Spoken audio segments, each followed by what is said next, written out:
गौतम बुद्ध ने अपने एक चेले के सवाल के जवाब में कहा था कि इंसान का सबसे बड़ा दुश्मन और कोई नहीं, इसकी अपनी ख्वाहिशात है। लेकिन मुझे लगता है कि इंसान का सबसे बड़ा दुश्मन इसकी ख्वाहिशात से ज़्यादा इसकी अना है। आप अपनी ख्वाहिशात को लगाम डाल सकते हैं, खुद के साथ डायलॉग करके किसी हद तक ख्वाहिश पर काबू पाया जा सकता है, लेकिन इंसान की अना बहुत खौफनाक चीज़ है, जिस पर अगर एक दफ़ा कोई बात आ जाए तो फिर आपके काबू में कुछ नहीं रहता। इंसान अना के ज़ेर असर या तो खुद को तबाह कर लेता है या दूसरे को, या फिर दोनों ही तबाह हो जाते हैं। हर इंसान के अंदर किसी हद तक नुग्सियत पाई जाती है। अपनी ज़ात से हर कोई मोहब्बत करता है। अगर आप ऐसा नहीं करेंगे तो शायद ज़िंदगी में दिलचस्पी खो बैठेंगे। अगर आपको अपना आप ही अच्छा नहीं लगता तो दूसरे खाक अच्छे लगेंगे। लेकिन ये नरगिसियत बाज़ लोगों में एक नफ्सियाती मर्ज़ की शक्ल इख्तियार कर जाती है और वो खुद को खुदा की खुसूसी मखलूक समझ लेते हैं, जिसकी तज़ीम और एहतराम या इसके सामने झुकना और इसका हुक्म बजा लाना आम लोगों का फ़र्ज़ है। आपको अपने इर्द-गिर्द ऐसे कई किरदार नज़र आते हैं जो अपनी ज़ात की मोहब्बत में गुम हैं। वो हर बंदे से तवक्का रखते हैं कि वो इनके लाड और नाज़ नखरे उठाने के लिए पैदा हुआ है। ऐसा शख्स अपनी अलग बनाई दुनिया में रहना शुरू कर देता है और फिर इसकी अना का खौल इतना सख्त हो जाता है कि वो इसे तोड़कर बाहर नहीं निकल पाता और एक दिन इसी में दफन हो जाता है। आपको पाकिस्तानी सियासत में इस वक्त यही चीज़ नज़र आएगी। हर सियासतदान अपनी रोमांस में गिरफ्तार है। इसका ख्याल है कि वो इस मुल्क को दूसरे से बेहतर चला सकता है। वो बेहतर वज़ीर-ए-आज़म साबित हो सकता है। वो गवर्नेंस को बेहतर जानता है। इसके पास कई फार्मूले और हल मौजूद हैं। बस इसे मौका दे दें। ये अलग बात है कि जो भी वज़ीर-ए-आज़म बना वो मुल्क को पहले से ज़्यादा बड़े बहरान में छोड़ कर गया। लेकिन हर किसी ने कहा कि इसे पूरा मौका नहीं मिला, वरना वो मुल्क की किस्मत बदल देता।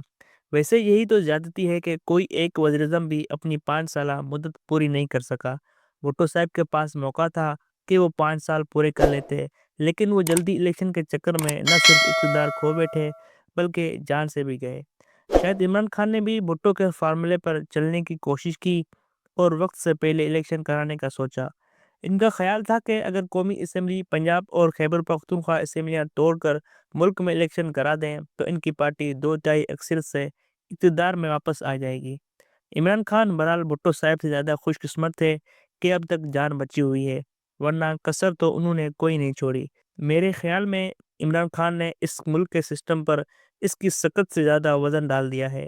जिस तरीके से सियासतदान एक हाइब्रिड सिस्टम के तहत धीरे-धीरे अपने पाँव पर खड़े हो रहे थे, खान की इस इक़दाम से इस अमल को बड़ा झटका लगा और अब मुक़तदरा सब पर हावी हो गए हैं। मेरी अक्सर दोस्तों से बहस रहती है कि दुनिया का हर मुल्क इस सूरत-हाल से गुज़रा है, जिससे हम गुज़र रहे हैं। जिन ममालिक की हम मिसालें देते हैं, अगर इनकी तारीख पढ़ लें, तो आपको पाकिस्तान इनके मुकाबले में बहुत बेहतर लगेगा। इंसान कहीं भी रहते हों, इनकी जबलत एक जैसी होती है, लिहाज़ा तरक्की हो या तबाही, वो हर जगह एक जैसे ही रहते हैं।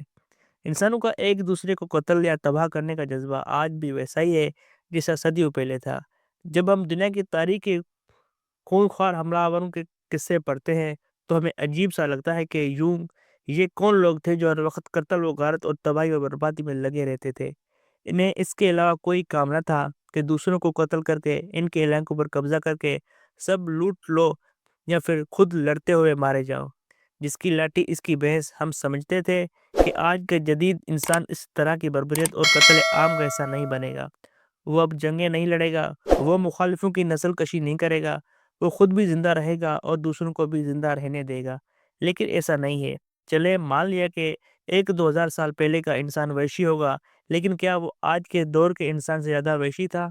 आपका क्या ख़्याल है कि जितने लोग दूसरी आलमी जंग में मारे गए, इतने लोग इन हमलों या जंगों में मारे गए होंगे, जिनका ज़िक्र हम आलमी जंगों से पहले की तारीख़ में पढ़ते आए हैं? बताया जाता है कि दूसरी आलमी जंग में 2 करोड़ लोग मारे गए। क्या उन लातेदार जंगों में इतने लोग मारे गए थे? हम पहले आलमी जंग का ज़िक्र रहने देते हैं कि उस जंग में क्या तबाही हुई। कदीम ज़माने के जंगजू जिनके पास सबसे बड़ा जंगी हथियार तलवार और घोड़ा था, वो कितने लोगों को जंग में कत्ल कर पाते होंगे। फिर उस दौर में ज़्यादातर लड़ाइयाँ तवील अरसे तक नहीं चलती थीं। हाँ, बाज़ दफ़ा किलों का मुआसरा तवील हो जाता था, لیکن جب ایک دفعہ جنگ شروع ہو جاتی تو عموماً صبح سے شام تک فیصلہ ہو جاتا تھا۔ ایک دن میں تلواروں سے کتنے لوگ قتل ہو سکتے تھے، لہٰذا مرنے والوں کی تعداد کم ہی رہی۔ پھر دنیا کی آبادی کتنی تھی؟ بہت کم شہر آباد تھے، زیادہ تر آبادیاں دور دور تھیں۔ ہر قبیلہ اپنی دنیا میں مگن تھا، اپنے رسم و رواج اور اپنی تہذیب۔ ان لوگوں کی یہ پرسکون زندگی تو ان یورپیوں نے خراب کی جو دنیا کے سیر سپاٹے پر نکلے اور سمندر کے راستے پوری دنیا دریافت کر لی۔ یورپین ایڈونچر کے شوقین تھے اور یوں شوق میں انہوں نے جہاں ہندوستان، افریقہ اور امریکہ جیسے بڑے ملک دریافت کیے، وہیں انہوں نے قوموں کو محکوم بھی بنایا اور ان پر حکمرانی بھی کی۔ یورپی حملہ آور اپنے ساتھ بربادی، تباہی اور خون خرابہ لائے، لیکن اس کے ساتھ ساتھ وہ محکوم دھرتی کے لیے تعمیر اور ترقی بھی لائے۔ یہ ایک لمبی بحث ہے کہ کیا ترقی کے لیے بربادی ضروری ہے۔ دوسری طرف ترقی کی یہ صورتحال ہے کہ سوشل میڈیا نے لوگوں کی زندگی کو تیز تر کر دیا ہے۔ اب لوگ فوراً ہر مسئلے کا حل چاہتے ہیں۔ پاکستانی برسوں سے سوشل میڈیا استعمال کر رہے تھے، لیکن اب اس کا استعمال کچھ حلقوں کو کھٹک رہا ہے۔ کبھی وہ بھی دور تھا جب سوشل میڈیا کے انقلاب کو ففتھ جنریشن وار کا نام دے کر مقتدران نے سینکڑوں کی بورڈ واریئرز بھرتی کیے تھے۔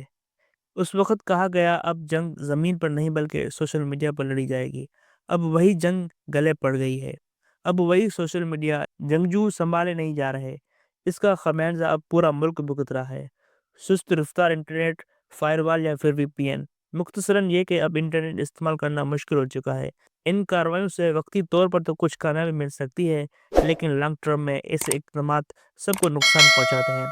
ٹیکنالوجی کو آپ نہیں روک سکتے، اسے روکا جا سکتا تو دنیا یہاں تک نہ پہنچ پاتی۔ اوپر سے اس ملک میں جاری انا کی جنگ نے ہر شعبے کو متاثر کیا ہے۔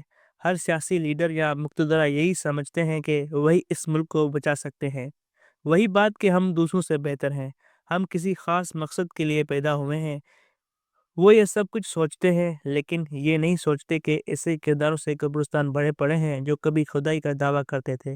لیکن وہی بات کہ انسان ہزاروں سال سے اپنی اسی جبلت کے ہاتھوں شکست کھاتا آیا ہے کہ میں دوسروں سے بہتر ہوں، میں بہادر ہوں، میں خاص ہوں، میں اس دنیا میں صرف حاکم بننے آیا ہوں۔